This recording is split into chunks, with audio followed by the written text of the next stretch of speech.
Unconscionability. People behave without a conscience. There is nothing anymore, nothing else. What is it left that somebody can say that they want to do and it shocks their conscience? The banks find different ways to steal money from people, and then you have businesses find different ways to take money from people. And because of the what? Because of what? Because of greed, unconscionability. People engage into contracts, even in the law of contracts. We talk about unconscionability, that it can no longer be enforceable because the contract that you sign or that they have put you, many of them, you never read them. You didn't know what it says. And the contract is so unconscionable. But yet we have businesses, big businesses, and they're operating from it. You want to say something I have against it? No! They're tearing down the society, a decay, a moral decay that will destroy and make this country disappear. When the Lord has promised us 1,000 generations, and some people want to make it overnight in 10 years, the country will disappear. The power will disappear.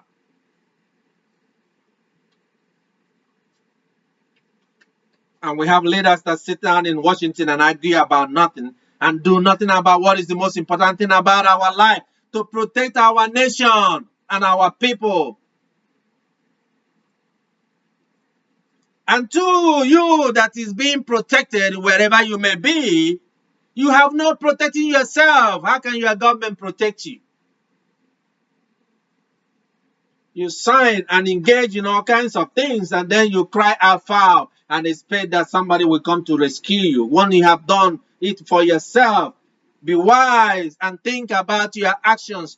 Look towards your conscience when you engage in your behavior. Those that use undue influence because you are in a position of power, and then you lord it yourself and you force people, you influence them, and you make them do things that are unconscionable and deniability, and you deny and they suffer. Those that operate under duress. You want something now, you are in pain and you are in suffering, and they created the circumstances so that under the duress, then you can submit unto them, so that you can give them what is yours. They created circumstances and situations around you so that now, like we said in our prayers the last time, somebody wants your stuff and then they turn around and burn it down, or create a fire, or create circumstances, and they turn around and say, act like they want to help you. Under the circumstances you find yourself. That's why we prayed about those that find themselves in those circumstances to trust God, not man. Those on equal bargaining, they know they have an advantage over you. They have the more resources they have, and for that reason, they create the circumstances to take what is yours or deny you an opportunity that you could have actually qualified for.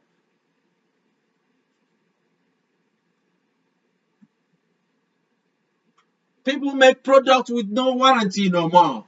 They lie and they deceive and they call it because they know you can't do without it, because they have created the circumstances that make you susceptible to being cheated, to being taken advantage of, to being abused, to being neglected. Things that is beyond your control. That's how we plan to have a great nation and continue to retain our greatness. It's a recipe for a disaster. Look around you, around the world, and see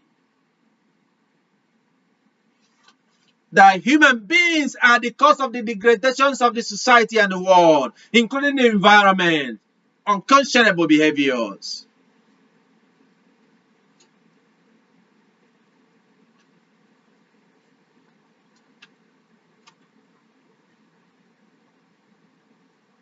You know that what you are selling to somebody, whether goods or services, is not worth what you are asking for greed. You took the what belongs unto them and you gave them something that is of less value than what you receive.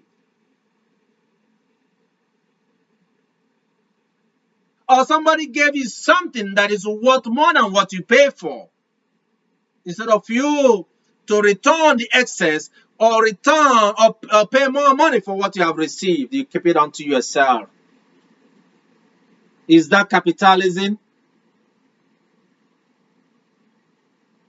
That's not capitalism. When you go to look at the works of people like William James, those that made the case to the world about this great nation and what it can offer to the world, in their graves they turn in, because we have failed and become a disgrace unto the founders of our nation. In the word of the book of Leviticus in chapter 6, and I'm going to read from the scriptures. Then the Lord spoke to Moses, saying, when a person sins and acts unfaithfully against the Lord, and disfavors the rightful claim of his neighbor regarding a deposit or a security entrusted to him, or regarding robbery, or he has extorted from his neighbor, or has found what was lost, and lied about it, and sworn falsely, so that he sins regarding any of the things that people do, then it shall be, when he sins and becomes guilty, that he shall restore what he took by robbery or acquired by extortion, or the deposit which was entrusted to him, or the property which he found, or anything about which he swore falsely, he shall make restitution for it in full, and add to it a fifth more.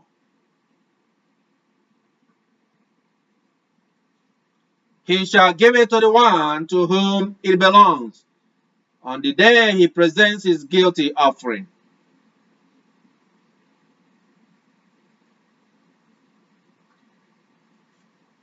That's the word of God, not my word.